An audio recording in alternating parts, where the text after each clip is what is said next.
I taught my bird to whistle like a referee. I can make a free throw when I'm down on one knee. I've been a fan of basketball since I was 5. Now I am a fan of HoopSpeak Live. Hilarious analysis, a mystifying trope. An angel with a cudgel breaking bubbles of soap. Like honeybees buzzing around a hive. Yeah, everybody buzzing about HoopSpeak Live.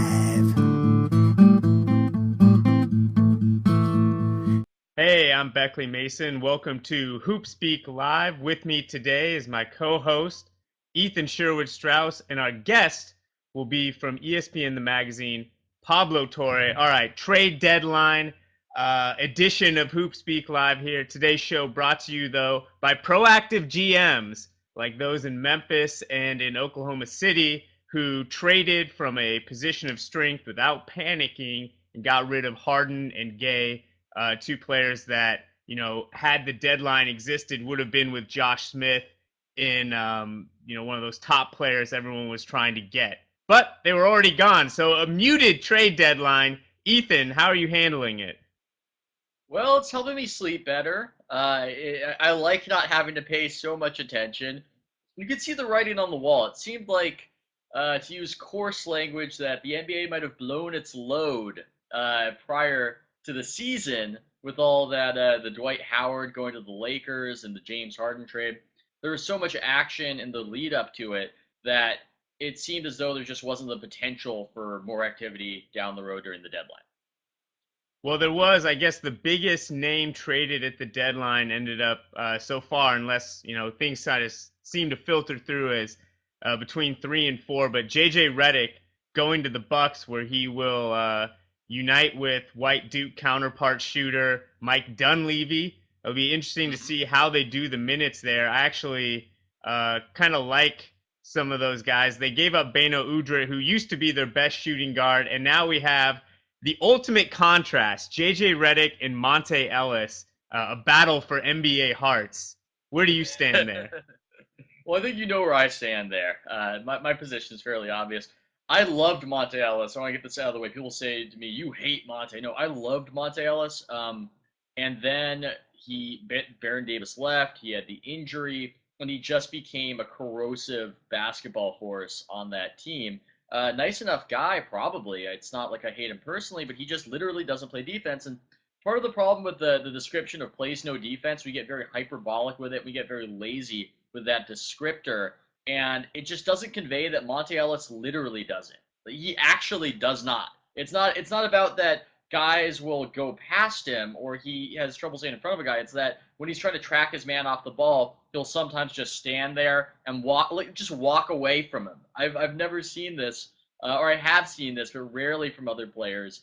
And so you can't defend well with a guy like that in your roster. Milwaukee's done well by it with their bench, providing a lot of defense, but it's just really, really difficult with somebody like Monte. Yeah, he's an Good interesting player though. he's an interesting character. They're talking about if he's going to opt out, and so right now Monte, to recap, is shooting under 40%. If you're into offensive win shares, he has a negative offensive win share rating, and considering that that's his main offering, that's a big problem. He's supposedly going to opt out, which is one of the reasons it was tough to move him. He's going to opt out of his last deal and then sign a longer deal. He's still pretty young. He's, I think, 27 right now. So Yeah. he, has another sizable contract in him. I'm going to be really curious to see, is the secret out on Monte? They moved him to another team. Kind of similar stuff happened. He's actually probably been playing a little worse in Milwaukee. So what, like, will a team use a full mid-level on him, or is he like worse than basically like a poor man's Lou Williams? I mean, how far can Yeah, no, Monte he's fall? definitely worse than that. Part of the problem is that it's easy to think to yourself, well, if he's in the right situation. I remember having this conversation with Matt Steinmetz, who covered the Warriors, where we were saying he just needs the right situation, like he had with Barron. A point guard who's a big slashing point guard who can guard off guards and pass to him off the ball.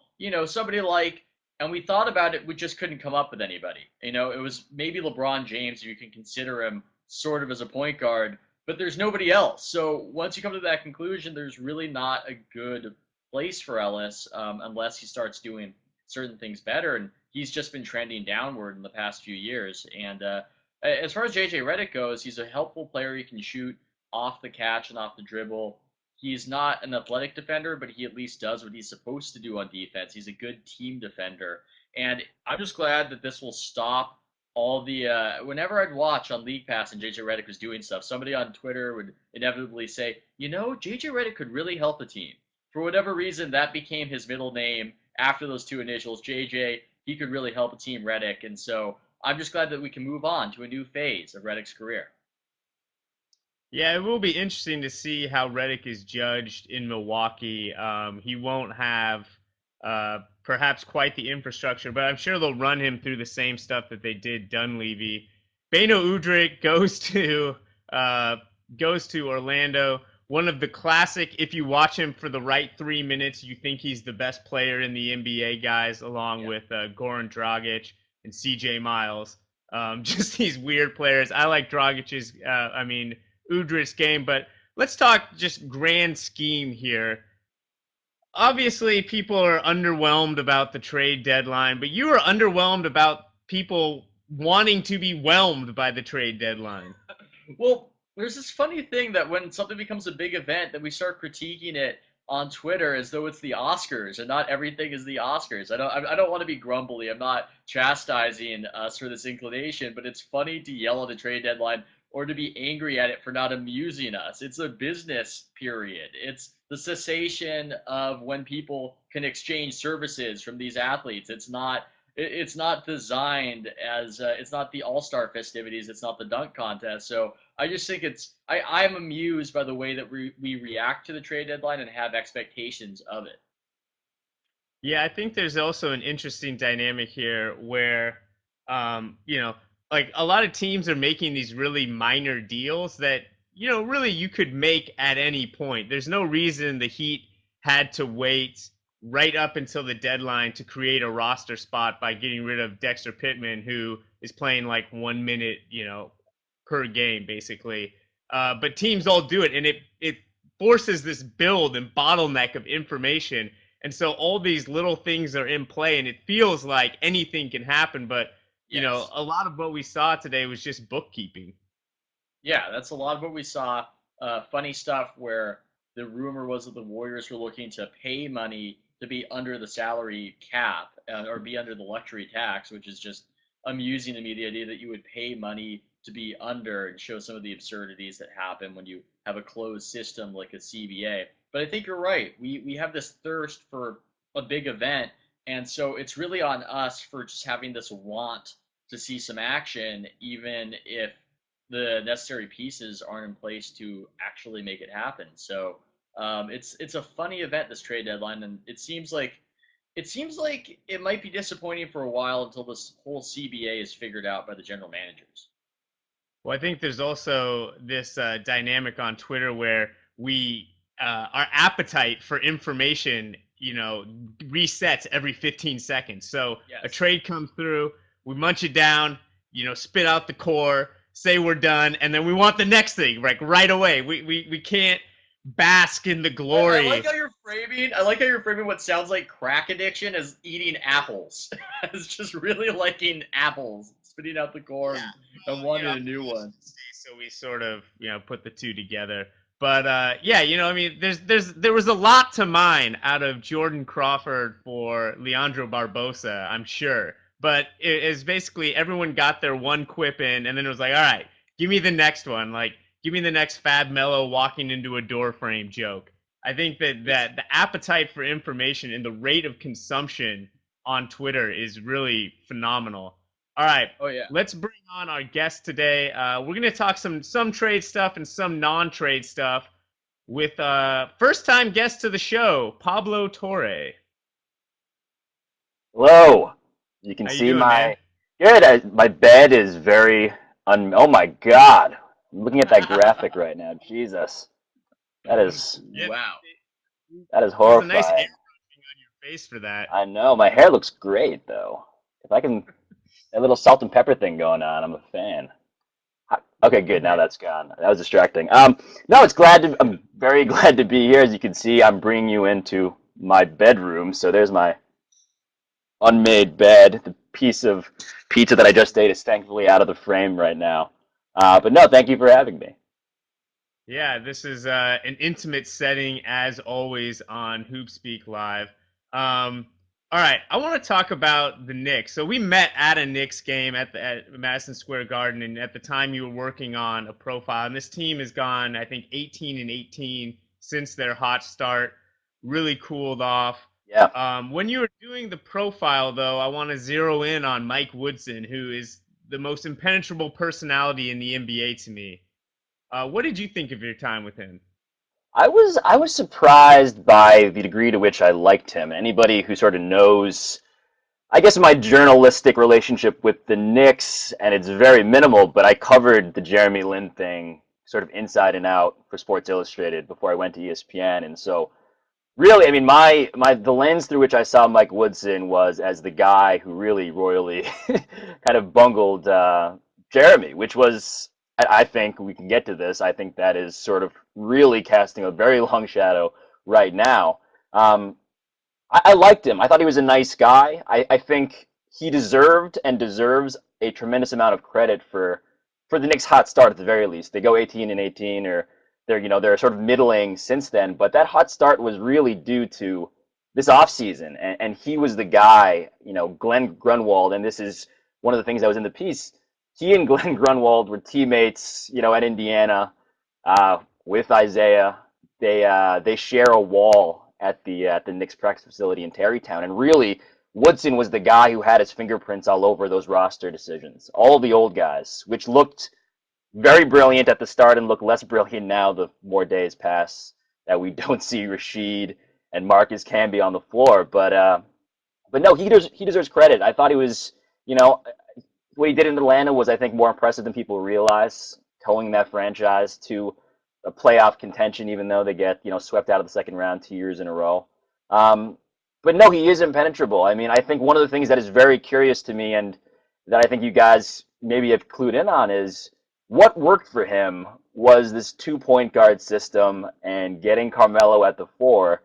And now, whether it's personnel, whether he has a better read on his talent than us, is obviously very possible, but that's something they've gotten away from. And that's kind of troubling, that he stumbled upon this great, this leveraging of what's good about having all of those shooters, all of those old guys getting their talents in the right place with 2 point guards. And now we're seeing, Melo at the three again. We're seeing, Jason Kidd fall back to earth. So maybe it's a combination of all those things.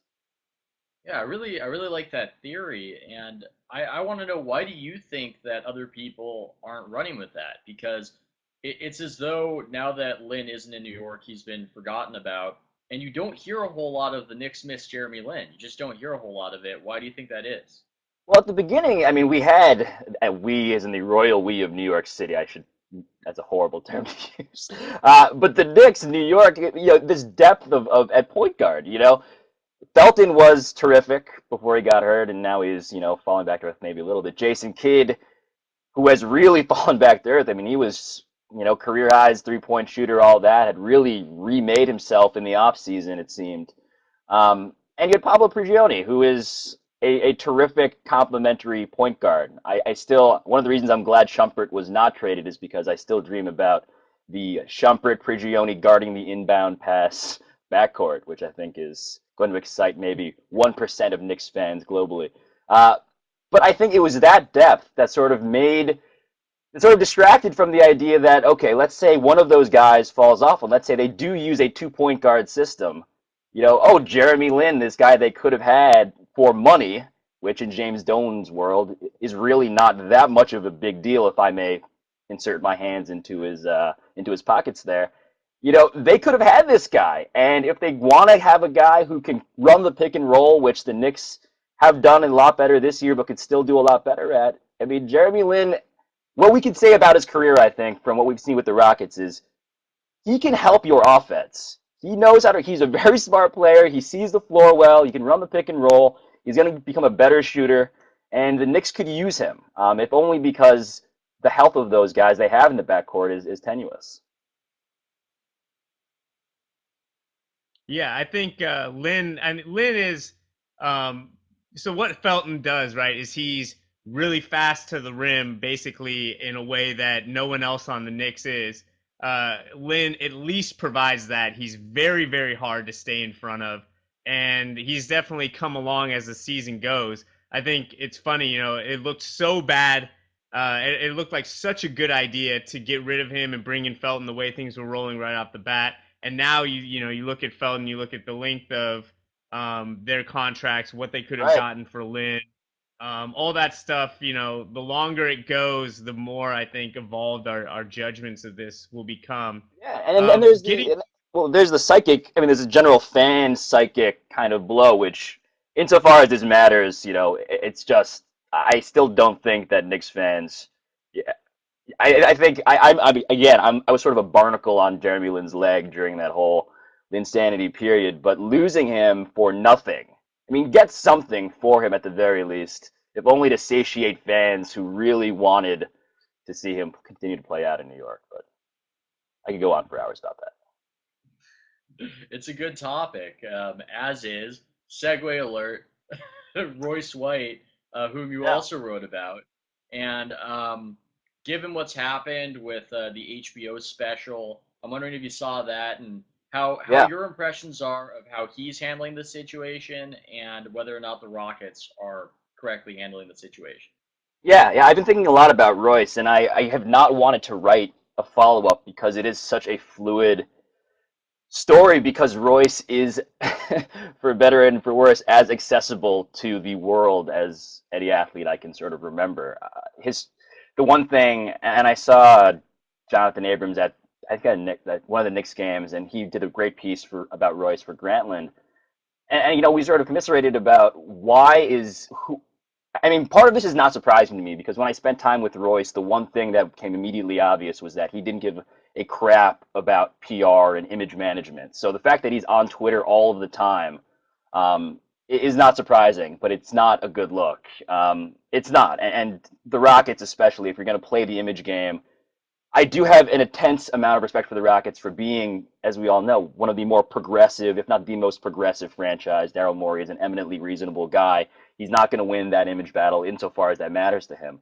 What I thought was really interesting was the piece that Chuck Klosterman did for Grantland with him, because that's what I sensed with Royce when I went down there. I spent like 8 hours with him in Ames before the draft, and I was with him when he got a tattoo of Frank Sinatra, and we went back to his apartment, and he played the music that he was composing for me. And a lot of the discussion, we talked about space, we talked about marine life. Like, it was, I mean, the tape that I have of 7 hours of Royce White and I talking about the Eagle Nebula is something that I will play back at some point, and hopefully it'll be even vaguely comprehensible.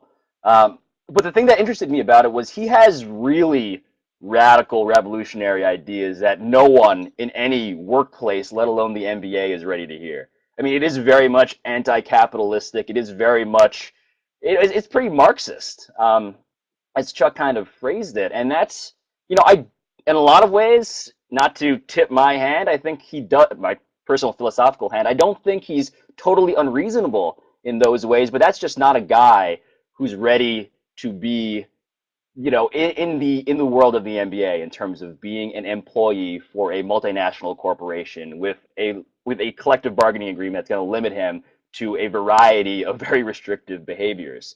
And actually, the most interesting thing that I asked Royce that didn't make it into the piece, because it was a very loaded kind of question and answer, and I didn't have the context for it, but I asked him, do you see yourself being in the NBA in 5 years, in 10 years? And he kind of smirked and laughed and didn't really commit to being in the NBA for the next 5 to 10 years, and this is before he was drafted. So it's very clear that he has other interests, that he has very he has a very high regard for himself in terms of his off-the-court interests, music, art, movies. Whether you really give them legitimacy is a different question, but he definitely does care about them. Um, I just think he's a personality who will be looked on in retrospect as a lot wiser than he is, but that's not going to happen in society generally for another decade or two, maybe. Yeah, I think is a really interesting thing I've been thinking about with Royce is that he is, in some ways, not to analogize what's going on with Royce to if a gay athlete comes out, because obviously, a mental disease is different than being gay, but Right. the whole process of coming out and of needing to be really smart about PR and to get buy-in from teammates and the organization.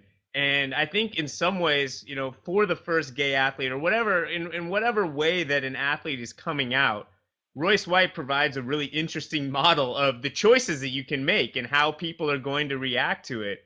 And I think he's sort of martyred himself unnecessarily in a Right. lot of ways that he can get away with because it's not quite as yeah. Sorry, I can tell you Well, want to jump in. Go ahead. yeah, no, I was gonna say I didn't even mention the mental illness aspect of this, and I think he's absolutely right on this one point, which is we're gonna get to a point in society, and hopefully we're getting closer sooner rather than later, where mental illness is seen as equivalent, if not perfectly analogous, to a physical injury, and that's something that even Klosterman sort of wrangled with and didn't quite totally accept, it seemed, but it should be. I mean, there's no reason why an injury, a disease in your brain should be treated any differently, and maybe it should be even treated more seriously than a physical injury. I think he's totally right on that. His suggestion as to every player having a personal doctor instead of a team doctor also, I think is a lot wiser than we're giving him credit for it too, because look at the NFL, there's a huge conflict of interest we're seeing with team doctors. And if you think about why they're team doctors, well, they are licensed by that organization and they want to be around athletes. Now, I'm not going to disparage team doctors as a category, but there's a very clear incentivized relationship that runs between a team and the doctor they choose to employ. And every athlete, I think, looking ahead, will look back at what Royce White is saying about having their own medical care, whether it's concussions, whether it's anything else, mental illness especially. That's going to seem a lot smarter than we're giving him credit for. Yeah, I mean that's a great point in the conflict of interest. Gary Vitti, I'm not criticizing Gary Vitti of the Lakers, but he wears his championship rings, and Exactly. it's pretty Exactly. easy. It's pretty easy to see where his allegiance lies in that instance. I'm curious because of the work you've done with this and with also athletes who go broke and lose all their money. You did appear in the 30 for 30. Is is part of what might attract you to this topic the idea that sports are just this surreal environment that are just isn't a natural place to make your living, and perhaps a more difficult place to get sane or to get the proper treatment you need for a mental disease. Yeah, it's hard. It's hard, and I think I mean, the parallel that I saw in looking at Royce, and certainly looking at Royce in the present versus pre-draft, and the stuff that I've seen with athletes going broke, is it's an intensely peer pressurized environment. I mean, the reason why a lot of guys will go broke is because there is a keeping up with everybody else kind of factor. I mean, the guy who, I remember one athlete was telling me that, he was made fun of because he had a CD player after CD players had gone out of vogue, or he's driving a Toyota instead of the Maybach. And with Royce, I mean, you want to fit in. I mean, there is a very clear social hierarchy in a locker room. And maybe that's obvious, maybe that's fundamental, but I think that's one big parallel in terms of the difficulty of coming out and expressing yourself individually contrary to what is expected of you. And yeah, I mean, the one thing that I would take away in terms of sports being this very bizarre, weird place is that it's a lot weirder than anybody gives it credit for, myself included. I mean, it's so bizarre to be a 20-something-year-old and get $1 million, And I think the analogy that came up in Broke and applies to all of this is, it's being an athlete isn't really a career. It's not a career in the way that we understand careers to be. Careers will last 10 to 15 to 20 years, or at least, God willing, that will be the length that we all do our current jobs at sports writing. But being an athlete, it's a 5 to 10 year experience. It's an experience, and it's going to be over. And the question is, do you try and fit in for that 5 to 10 years and maximize your opportunities, or do you potentially squander them, whether it's by challenging the hierarchy or by, you know, basically trying to spend all your money and maximizing your wealth now when you're a famous person, as opposed to getting a mutual fund, as opposed to getting a very low percent rate of return on bonds. And a lot of athletes don't see that. And Royce White, for better and for worse, sees a very, very big picture, bigger than we can really imagine right now. Certainly fans can imagine. Nice.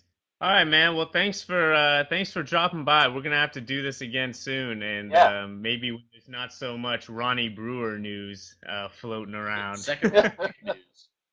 I just want to point out, did we figure out why J.R. Smith tweeted what he did at like 9 minutes before the deadline? Because he tweeted, what did he say? He tweeted something about like, hate when this happens, but before the deadline, but obviously no one knows whether he's referring to anything with the Knicks or it's I can only whatever hope else. it's something with Joe Budden and Tahiri or something like that. Exactly. Some J.R. Smith business. That's what I want. Exactly. Yeah, his cable has gone out or something. It has nothing to do with basketball. I like to imagine that it's a completely personal and mundane thing that has, just completely unaware.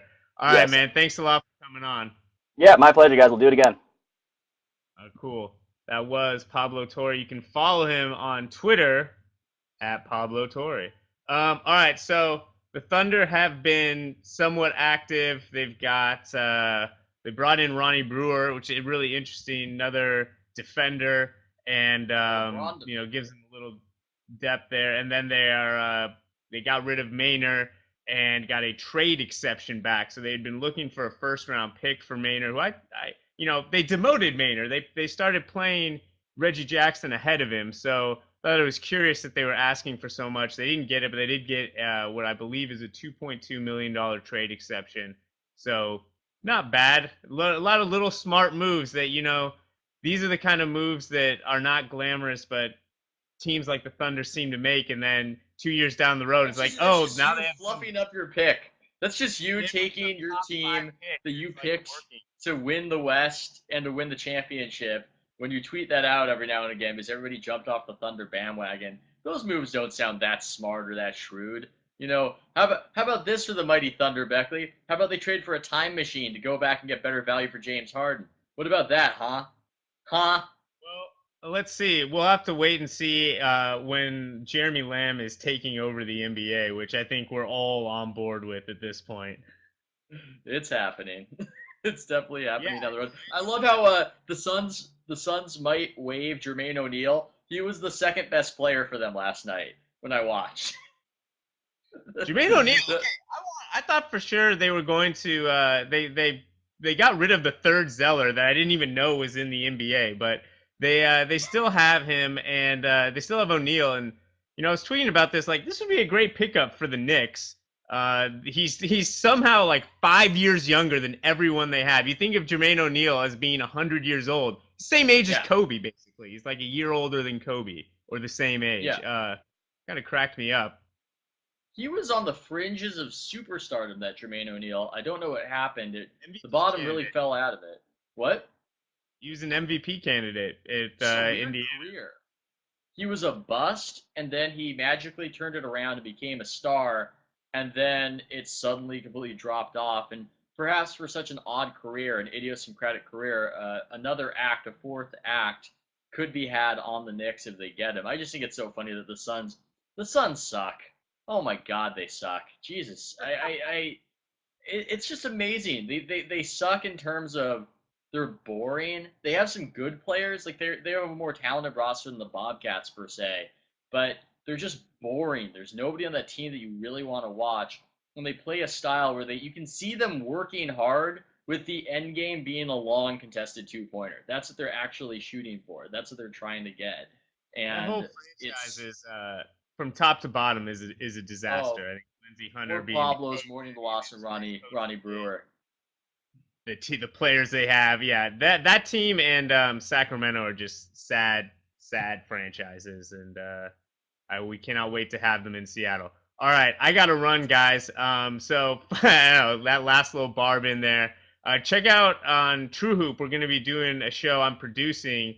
We'll bump that. I'm just going to bump that a little bit with Kevin Pelton, Haberstroh, Amin Elisan, and Arnovitz, and Henry Abbott is going to be hosting. So go over to True Hoop and check that out at 4. Ethan, you got anything, or can we bounce? I got some radio station in Oregon is calling me. I've got to pretend that I know what's happening. You can maybe even listen to it. I'm gonna get out of here. I think we're ready to go. Take us out, Roger Bain.